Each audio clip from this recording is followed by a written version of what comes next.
मैं आज आप लोगों के साथ अपनी ऑपरेशन की जर्नी शेयर करूंगी। जब एक माँ होती है ना तो वो बहुत ज़्यादा परेशान होती है। आप भी एक माँ होंगी तो आप भी परेशान होंगी कि ऑपरेशन के बाद औलाद का कौन ख्याल रखेगा।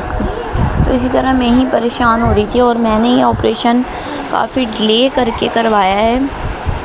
मुझे 1 मंथ पहले ही कहा था डॉक्टर ने कि आप फौरी ऑपरेट करवाएं, तो मैंने ऑपरेट नहीं करवाया था इसी वजह से कि बच्चों को कौन देखेगा, स्पेशली मोहम्मद ज़यान को।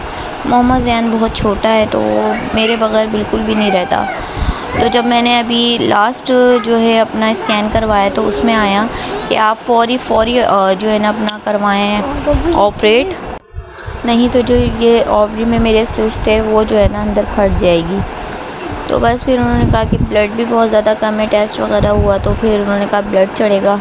तो यहाँ पर हम हुसैनी लेबॉर्ट्री आए हुए थे, शहजाद ब्लड दे रहे थे मुझे। ये ब्लड जो है एक्सचेंज होके मुझे लगेगा। तो ये 1 दिन पहले का व्लॉग है और ऑपरेशन का व्लॉग अलग है। ये 1 दिन पहले का व्लॉग है जब हम ब्लड का अरेंज करने आए थे और साथ में हमारे इशमल थी और ज़यान था। शिफ़ा और अज़ान घर पर थे। जब छोटे छोटे बच्चे हो ना तो माँ की यही टेंशन होती है कि बच्चों का ख्याल कौन रखेगा, बच्चे कैसे रहेंगे। और मोहम्मद ज़यान तो अभी बहुत ज़्यादा छोटा है, अभी मकसद उसकी मुझे कुछ ज़्यादा ही टेंशन थी। तो अभी मोहम्मद ज़यान की वॉइस को आप इग्नोर कीजिएगा। यहाँ पर शहजाद ने ब्लड दे दिया था तो ये उठ के बैठ गए थे, तो इन्हें मना कर दिया था डॉक्टर ने कि अभी उठना बिल्कुल भी नहीं। लेकिन मैं बोलती हूँ कि मेरे हस्बैंड जैसा कोई इस दुनिया में है ही नहीं। मेरे हस्बैंड बहुत ज़्यादा अच्छे हैं, बहुत सपोर्टिव हैं, बहुत मेरा ख्याल रखते हैं। और ये नेक्स्ट डे का व्लॉग था जिस दिन मुझे एडमिट करा था हॉस्पिटल में। यहाँ जो है ना मेरे दिल की धड़कनें बहुत तेज़ हुई हुई थी क्योंकि यहाँ पर मुझे ड्रिप वगैरह लगा दी थी और बस अब किसी भी टाइम जो है ना डॉक्टर आके मेरा ऑपरेट करेंगी। तो बस मैं इसी टेंशन में थी कि बस मैंने ये 5th ऑपरेट नहीं करवाना था क्योंकि माशाल्लाह अल्लाह पाक ने मुझे बेटियां भी दी नहीं है, बेटा भी दिया हुआ है, तो मुझे ज़रूरत ही नहीं थी। बस ये पता नहीं अल्लाह की तरफ से इम्तिहान है या क्या है जो मुझे जो है ना ओवरी में सिस्ट हो गई, मुझे 5th ऑपरेट भी करवाना पड़ा। और आपके सामने जब बच्चे छोटा हो, ये वाला तो मेरा बहुत ही छोटा बेटा है मोहम्मद ज़यान, तो ये मेरे बगैर बिल्कुल भी नहीं रहता। मेरे से ही खाना है, मेरे से ही पीना है और मेरे से ही इसने सोना है। पानी तक ये किसी से नहीं पीता। और यहाँ पर भी काफ़ी देर से कोशिश कर रहे थे इसके बाबा कि ये सो जाए, क्योंकि अगर मुझे ऑपरेशन थिएटर में लेके गए तो ये मैं अगर वॉशरूम भी जाऊँ तो ये रोता है, पीछे से ही रोएगा। तो ये अपने बाबा से नहीं सोया, ये सोया तो मुझसे ही सोया।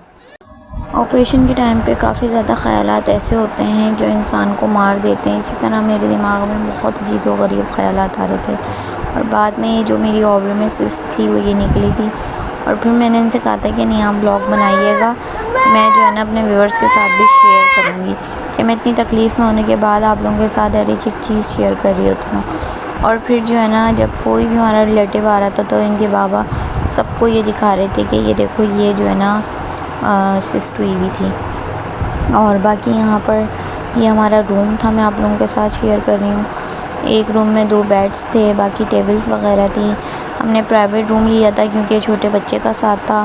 मोहम्मद ज़यान मेरे साथ ही थे ऑपरेशन के बाद और ऑपरेशन से पहले, क्योंकि ये मेरे बगैर रहते नहीं कि मैं बिल्कुल नींद बेहोशी में थी ऑपरेशन में, तब भी मोहम्मद ज़यान ने मुझसे ही पानी पिया। तो बहुत ज़्यादा टफ़ हो जाता है। और अभी भी आप मोहम्मद ज़यान की वॉइस को जो है ना इग्नोर कीजिएगा बैक, क्योंकि मोहम्मद ज़यान अभी भी मेरे पास ही हैं। क्योंकि मेरे हस्बैंड जो है माशाल्लाह वो काम वगैरह कर रहे हैं, ज़ाहिर है मेरे को सपोर्ट करना है उन्होंने, खिलाना पिलाना उठाना बैठाना वो भी बेचारे कर रहे हैं। तो फिर मोहम्मद ज़यान को ना ऐसे कमरे में छोड़ देते हैं तो वो खेलता रहता है और बाज़ टाइम मेरे पास आ जाता है। फिर मोहम्मद ज़यान को यहाँ पर उन्होंने सुला दिया था और मेरे हस्बैंड ने लाइटें वगैरह बंद कर दी थी कि तुम भी सो जाओ, लेकिन मुझे नींद नहीं आती। मुझे क्या ऑपरेट के बाद किसी को भी नींद नहीं आती। और यहाँ मुझे खाने का जो है ना डॉक्टर्स ने कहा कि आप खाना वाना खा सकती हैं, तो अल्लाह पाक ज़िंदगी दे मेरी दोस्त को। मेरी दोस्त ने यहाँ खाना बना के भेजा था, मतलब यखनी और चाय सालन रोटी सारा कुछ बना के भेजा था। हम खा चुके थे, मोहम्मद ज़यान सो के उठा था तो हमने फिर इसे खिलाया। आज का व्लॉग आप लोगों को कैसा लगा कमेंट बॉक्स में ज़रूर बताइएगा और कोशिश कीजिएगा, आज जुम्मे का दिन है तो आप लोग मेरे लिए लाजमी दुआ करें कि मैं जल्दी से रिकवर हो जाऊँ, अपने पैरों पर खड़े हो जाऊँ। क्योंकि आज के दौर में कोई किसी को भी नहीं देखता और ना कोई किसी का करता है सिवाय एक मियाँ बीवी के। अल्लाह हाफ़िज़।